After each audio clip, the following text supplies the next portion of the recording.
Lord, kailangan ko po ang inyong proteksyon at pagmamahal sa araw na ito. Lord, thank you for this brand new day. Panginoon, kailangan ko po ng inyong tulong.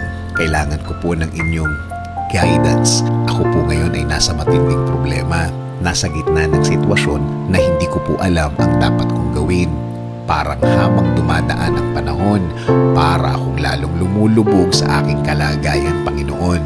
Panginoon, I'm asking for your presence in my life. Nagmamakaawa po ako sa inyo na samahan niyo po ako sa aking problema at ipadala niyo po ang tamang tao na magbibigay ng tamang guidance sa akin. Alam ko naman, Lord, na kayo lang ang makakatulong sa akin. Alam ko naman, Lord, na ikaw ang makakabless sa akin. Simula ngayon, Panginoon, ikaw na ang magiging sentro ng aking lahat.